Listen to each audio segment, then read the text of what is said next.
Hello, good old boys drinking whiskey and rye. Don McLean is a legendary singer and songwriter who is the mind and the performer behind one of the all-time great songs, American Pie. And he is touring the country right now in celebration of the 50-year anniversary of American Pie that is stopping in Austin this Sunday, June 26th. It's at the Paramount Theatre. Still a few tickets left. You can grab those at austintheater.org. Don, thank you so much for the time. How you doing today?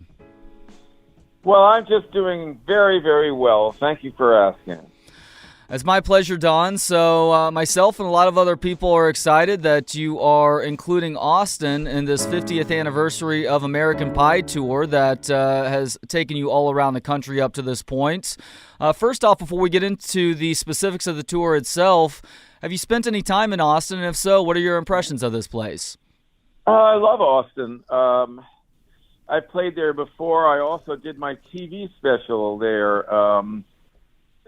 which was called A Starry, Starry Night, which starred Garth Brooks and Nancy Griffith. They were my guests at that very same theater, I believe. So, yeah, I had a very wonderful experience there. And Terry Lacona is the one who produced that television special, and he and I go way back to when he used to be working at a little radio station in the Hudson Valley called WEOK when I was singing in the Hudson Valley back in 1968 before he came and started Austin City Limits. And he came to Austin because he loved Willie Nelson and all the outlaw Texas boys. And so that's what brought him there. So I have, I've been rambling for 50 years, and I get to know a lot of people from here, there, and everywhere. So, yeah, I've been to Austin. I like it a lot. I'd say Austin City Limits turned out pretty well for him, too, huh? Well, he's a wonderful steward of American music and managed to get so many wonderful people on there. It's not an accident, that something is a success. You have to devote your life to it, and I think he has. So for anybody who is planning on attending the show on Sunday, or for somebody interested right now who can grab those tickets, a few left at austintheater.org, what can people expect from you on Sunday night? Well, fortunately, there's YouTube, and you can see me and my band at Stagecoach and Glastonbury in England.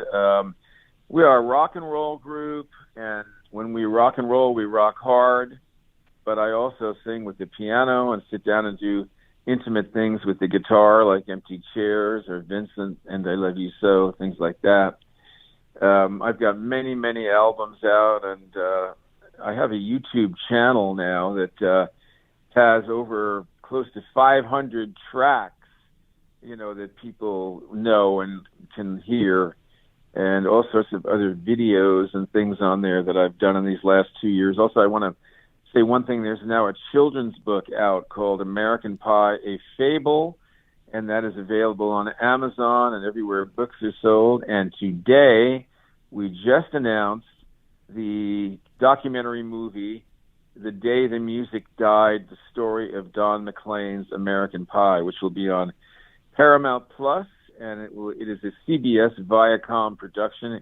It's an hour and a half, and we're all very excited. It's taken, again, during these 2 years, one of the things that we've been doing. And that comes out next month. And Don, nobody should be surprised by this because you're obviously a world-class songwriter and singer and performer, but you're a really good storyteller as well. And you didn't mention that the storytelling element is a part of the show that you are taking part in Austin and throughout this tour. What's the key for you to a good story? Well, I don't say the same stuff every night. I do a different show every night.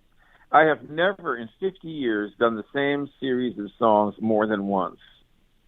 I do sing all the songs people want to hear, my famous songs. I would never not do that because that's why they come. But stories occur to me because I've had basically the life of a rambler, and it hasn't been always playing fancy places. I play the highs and I play the lows, and I have friends all over.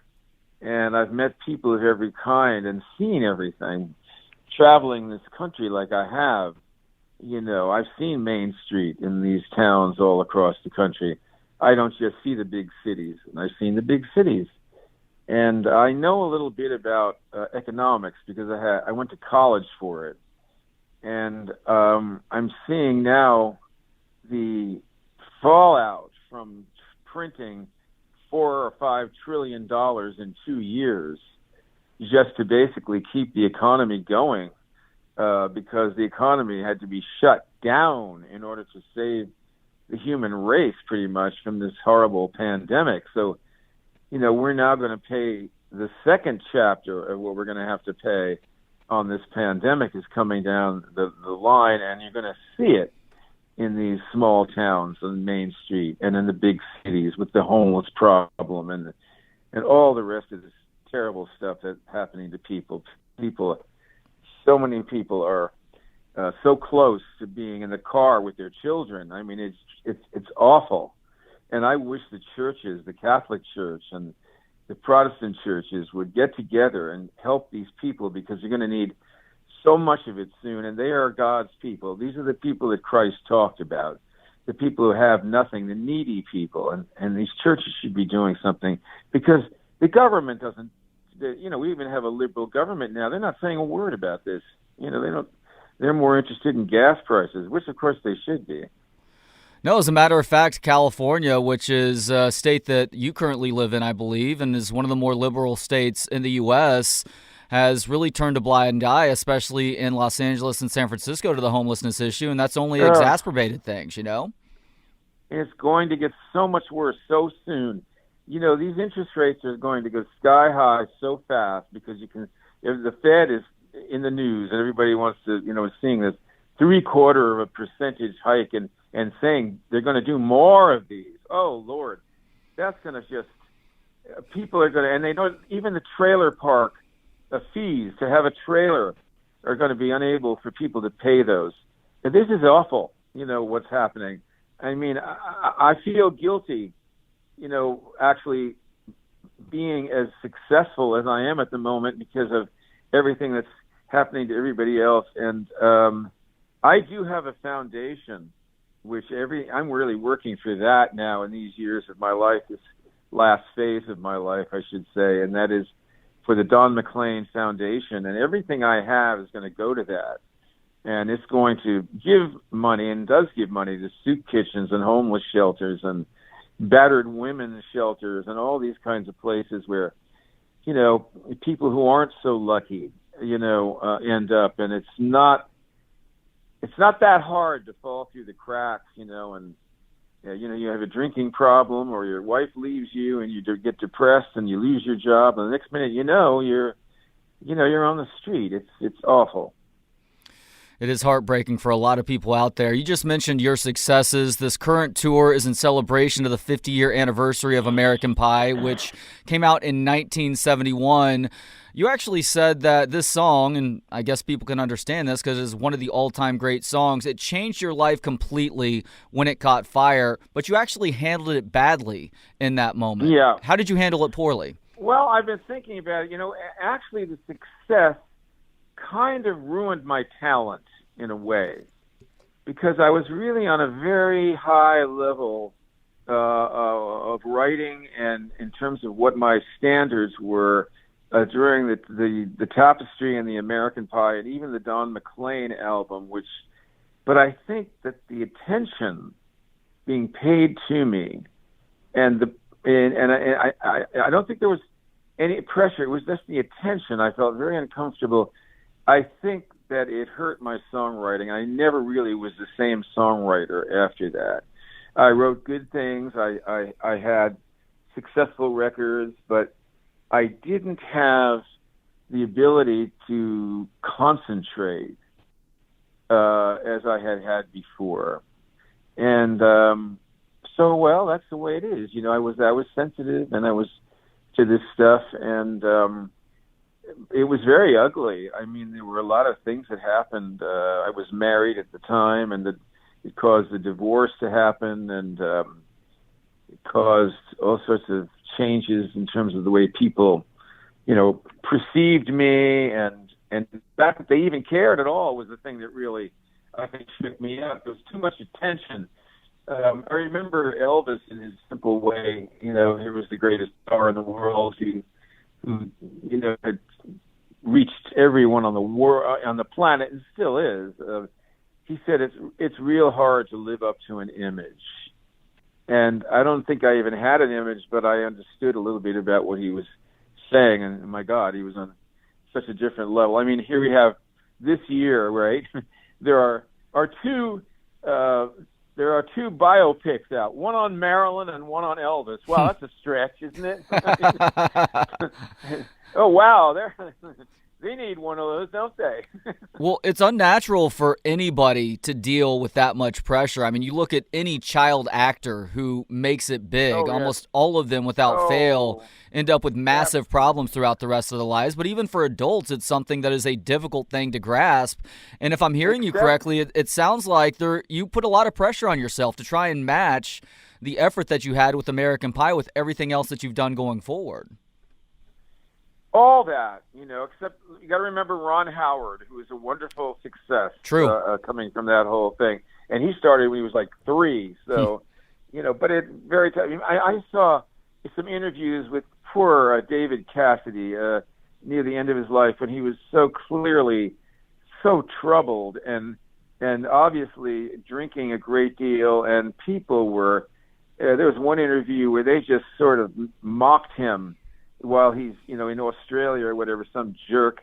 And I thought, can't you see that this man is dying? He's crying right in front of you, and you can't even be kind to him. People really disappoint me sometimes, when you have a man down like that, to go and kick him, It's why I say goodbye, cruel world, because it is a cruel world. But you have to protect yourself, And one of the things that I did was I always lived below my means, way below, so that I grew, and I thought I'd be finished pretty much the next year after that Don McLean album came out. It was basically a study in what had happened to me, because I kind of invented a sort of confessional style of songwriting that nobody really ever did before, as well as other kinds of songwriting and the American Pie type of a thing, which every song I do is different. And I don't repeat myself. I like many different styles. I have many different personalities, actually, in a way. But, I after that was over, I had a house, and I could pay the taxes. And I said, you're done. All right, you're finished. You're never going to. This is a nice moment. You made 3 really good records, and you put out some good songs that people like. By that time, they had Castles in the Air, Anti-Lucky So, Vincent, American Pie, Dreidel, If We Try, songs from that album. I said, you did a nice job, and let it go with that, because you're done. You're finished. And here it is 50 years later, and another, 25 albums, and all sorts of songs that we're not even going to talk about here, but many, many songs and songs that have been written about me and awards and all this stuff. I never would have imagined that I would have ever lasted even past a year or two. Well, I think that speaks to not only your perseverance when you were thinking in that moment that this might be it for you, but also just the sheer talent that you possess. As you just said, your songwriting can't be pigeonholed into one particular style, and you love exploring a variety of themes in the music that you've been making over the last 50-plus years now, too. I even have a new album going to come out this year called American Boys, and I was so...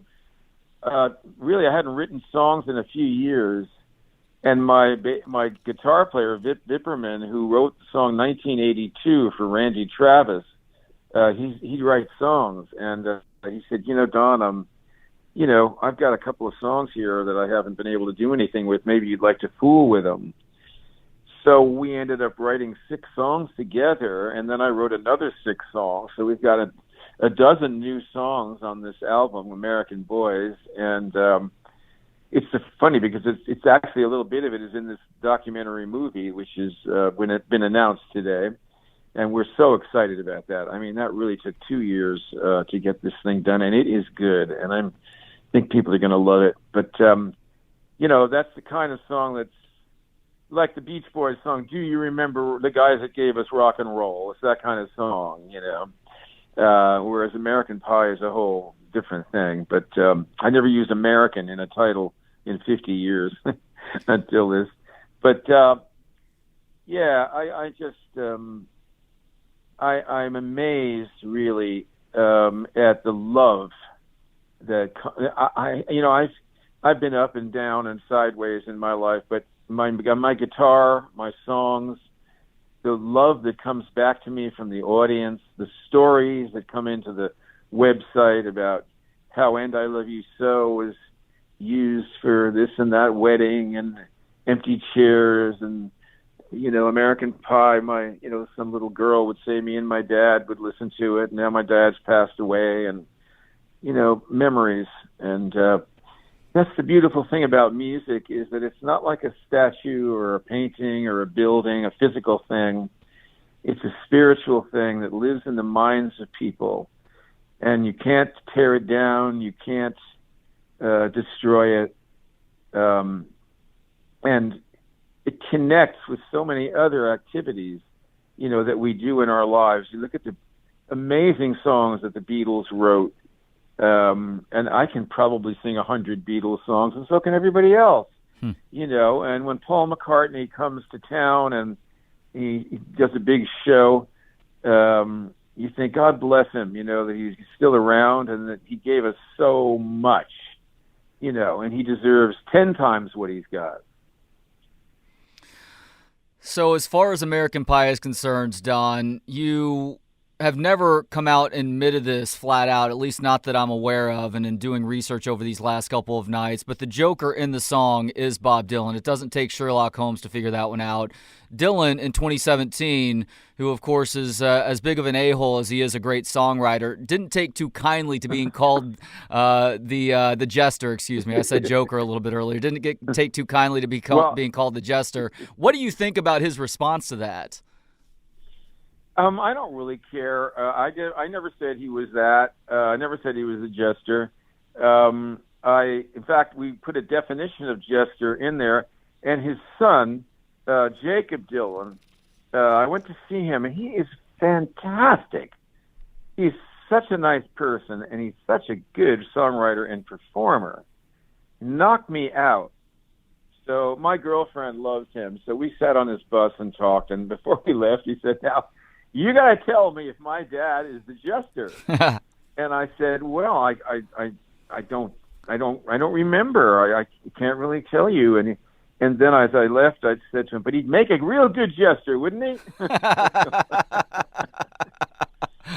That's a great response to that. The thing about it is, and this is one thing, in this movie,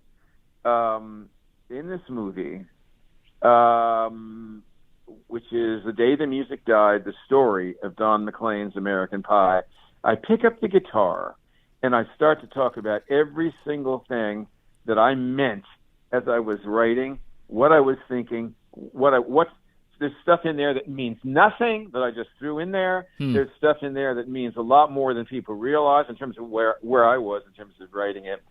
And I said, look, I mentioned James Dean in the song, a coat he borrowed from James Dean. So I wasn't above mentioning names of people in the song.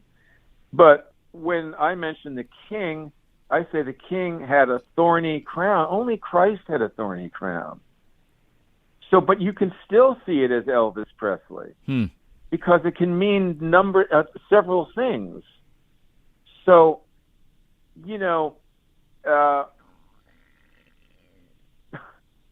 that was the fun of writing it, is that I wanted to get a dream quality so that you couldn't really tack down anything. You know how when you dream something and you can't remember the dream, but it made perfect sense while you were dreaming it? Mm-hmm. Well, I wanted to get something like that into this with words, and I structured the song like a folk song. There are a lot of aspects to it. It has what we call a vamp and a coda. The vamp is a slow part, of a popular song, and the coda is a slow down at the end of a popular song. Usually they cut those off and just sing what's in the middle. For example, if I were to sing, "Over the ground lies a mantle of white, a heaven of diamonds shines through the night. Two hearts are thrilling in spite of the chill in the weather. Love knows no season, love knows no clime. Romance can blossom any old time. Here in the open, we're walking and hoping together. Beat, sleigh bells ring. Are you listening? In the lane." So I just sang you the vamp, which nobody sings. Wow. They just start in with "Sleigh Bells Ring," you see. Almost every pop song had this. So American Pie has this a long, long time ago, is the vamp. And then we move into lyric, verse, or the chorus, verse, 4 chorus verses. And that's very much like a Woody Guthrie song like "Roll On, Columbia." We'll talk about these mighty men labored by day and by night. Seldom you see such a beautiful sight, matching their strength against the river's wild flight. Roll on, Columbia, roll on. Then the chorus, "Roll on, Columbia, roll on. Roll on, Columbia, roll on. Your power is turning our darkness to dawn. So roll on, Columbia, roll on." Next verse. So it's somewhat like a folk song there. And then it's set to a rock and roll beat. So it's rock and roll, the chorus. So it's all three kinds of music in that one song that I understand, which is old-fashioned popular music, early rock and roll, and folk music. And what I love about folk music is the fact that it is so youthful. So you now have American Pie just on that level. Little kids maybe will buy this little book, American Pie, the Fable, and mommy and daddy will want them to hear American Pie, the song. So they'll have the little book and the little song, and then they'll go to bed. And then as they get older, they want to, well, what is that song about? And you'll find out about Buddy Holly and Richie Valens. And then you'll find out about America, and you'll have this movie to watch. And you'll say, well, why did they kill Robert Kennedy and Jack Kennedy and Martin Luther King and so many others, even possibly John Lennon? Why did they kill all those people during that time period? And asking questions. This is the function of a song that is not just pure entertainment. So all this is wrapped up in that one song and more. And I talk about it in this movie. Just so you know, Don, there are a 7 and 5-year-old in my household right now who are familiar with the song because we bought the book first, and we have had some of those conversations, including a hard conversation about MLK so far, and that includes some alternate theories with regards to who actually killed MLK and why. Well, every one of those is, in my opinion, and you probably cut this out, but it's a state crime, every one of them. And J. Edgar Hoover was behind them all, in my opinion. Completely agreed. I am not cutting that out because everybody needs to know that truth, despite the fact that the official narratives may suggest otherwise. This is the interesting thing. If now we have 62 years later, or 60 years later, we still have the government withholding evidence on the Kennedy assassination, that makes them complicit automatically. There's absolutely no reason why we can't see everything. It is infuriating. Everybody's dead. It's infuriating. So that is proof of the fact that they are conspirators and they are still involved in covering this up. They're still doing it. So that's the interesting thing. I had to wait all these years. I was studying this thing in college. I immediately read Mark Lane's book, Rush to Judgment. But if you go on YouTube, you will see a movie called Rush to Judgment, which he did, which you cannot get on DVD. I don't know why, but everyone should see that movie if they're at all interested in the Kennedy assassination, because he goes and interviews these good old boys there in Texas. And these are boys that know what a gun sounds like, okay? Mm-hmm. They know what a gun does. They know what it sounds like. And they know when they hear a bullet from a certain direction. And they know what gunpowder looks like. And these are guys that work for the railroad. And they're all good Christian men. And they're all scared shitless because they know something's up. And yet they have an obligation to tell the truth. Fascinating movie. The Rush to Judgment, Mark Lane. You can get it. You can see it on YouTube. You should see it. You'd be amazed. Yeah, I'm going to check that out later this afternoon. And another more recent movie is what Oliver Stone did with JFK Revisited. There's a 2 and 4 hour version of this, and it's based on the documents that were released as a result of him fighting to have those documents released from his JFK movie in the early 1990s. I mean, it makes it such an open and shut case with regards to who was actually responsible for having Kennedy killed back in 1963. Well, you can go on YouTube and you can see E. Howard Hunt on his deathbed with tubes in his nose. That's and, right. and dying, and his son, a guy named St. James Hunt, interviews him. He tells exactly what killed Kennedy. Yep. He was the guy that paid $1 million. See, the Watergate is connected to the assassination. That's the thing that was panicking Nixon. That's the thing that was panicking Nixon. They're connected. E. Howard and Hunt was the head of the plumbers. Every one of those plumbers was a CIA, Bay of Pigs veteran. Every one of them. That's right. E. Howard Hunt was E. Howard Hunt was one of the tramps that day in Dallas too. Look, Hunt talks on his deathbed about how and why, and this conspiracy to assassinate JFK was on go in Florida, in Chicago, in Dallas. They had it all set up. They were going to get him somewhere or the other, and he knew it. He knew it. He cut short a trip to Chicago because there was a lot of word on this, but he was too macho to act afraid and have a bubble top on the car in a beautiful weather or whatever. So he did what he did, and no,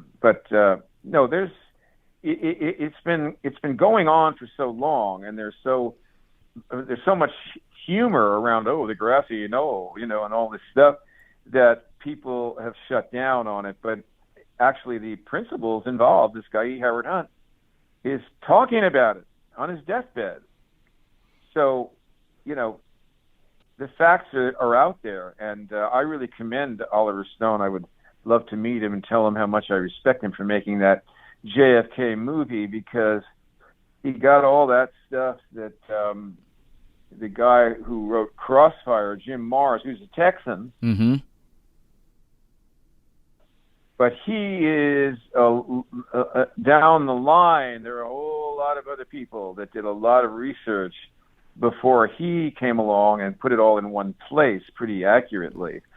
So there were a lot of people that there's also a very interesting comparison of photographs of Lee Harvey Oswald, which show split-face composites, and how these backyard photos were completely fraudulent, and that the fact that Oswald was in the sights of the government years before he went and worked at that book depository, and by the way, and get married to a KGB agent's daughter and tell the government you were going to tell them all of the secrets you knew when you were in Japan working on the U2 project, that you have to, I want to come home. Okay, come on back. We'll give you your passport, give you a flight home. No problem, Come on, man. It's ridiculous. You and I could talk for another hour about the JFK assassination, Don. I have a feeling. I'm sorry about that. No, that's you don't want to get me started. That's fine. I'm from Dallas originally. It's one of the few interesting things to come out of that area. Is one of the most important moments in the history of this country and this world, if we're being completely honest about things. Well, it could have happened in Florida. It could have happened in Chicago. That's right. Dallas is no more to blame than those places would have been, because they were after him. That's right. Tampa was prior to Dallas, and as you said, Chicago prior to that. All right, last question, Don, because you apparently initially came up with a more upbeat verse for American Pie where the music gets reborn at the end, but you ditched it because you didn't see America improving intellectually or politically. As you said at the time, or as you said more recently, it was going steadily downhill, and so was the music. Do you still agree with that sentiment? Oh, I'm sorry to say I really do. I think computers are going to make better music than I hear now, and I think it's going to happen in the next 5 to 10 years, you're going to have records made completely by computers.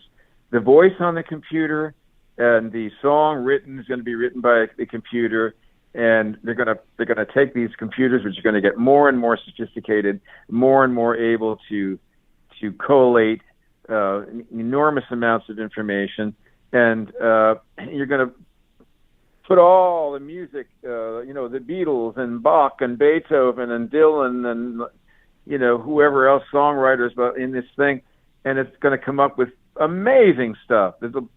Because that brain is going to be much stronger than the brains that are out there now, because the brains that are out there now are giving their brains over to that brain. Everybody's giving their brain over to the iPad and the telephone. They can't remember anything because it's all on their damn phone. Yep. So that brain is going to be a hell of a lot stronger than any human brain that's out there, and more creative, too. To your point, Don, a Google engineer was apparently put on leave recently after claiming that chatbots can now express thoughts and feelings. So as soon as AI can tap into emotion, that's it for us. We're done. So, yeah, we're working very diligently to eliminate ourselves as being necessary, and I'm sure and we're good at everything, so I'm sure we'll succeed. He is the legendary Don McLean. He's going to be here in Austin this Sunday. You can get tickets for his show at the Paramount Theatre. It is in celebration of the 50th anniversary of the release of American Pie by going to austintheater.org. Don, thank you so much for the time today. Thank you for the efforts that you've made over your lifetime with regards to music and otherwise. Greatly appreciate the conversation, and best of luck with things, sir. Well, thanks for letting me ramble on. I really appreciate it. And I'm so glad your kids like the book and they like the song, and that they're asking these questions. And I thought your interview was remarkable. You didn't interrupt me. A lot of people, they're interrupting you all the time, and you lose your train of thought. I thought you were very good. Thank you very much for allowing me to talk. Thank you to Joshua Bates for the video editing and animation for those watching the video right now. You can hit him up on Instagram at Forager Digital. Thank you, as always, to Gentleman Jesus, the intro and outro music. Hear more of his work at gentlemanjesus.com. And thanks to you for hanging out. You can watch, listen, learn, and connect for free at booksonpod.com. For Books on Pod, I'm Trey Elling. Good day.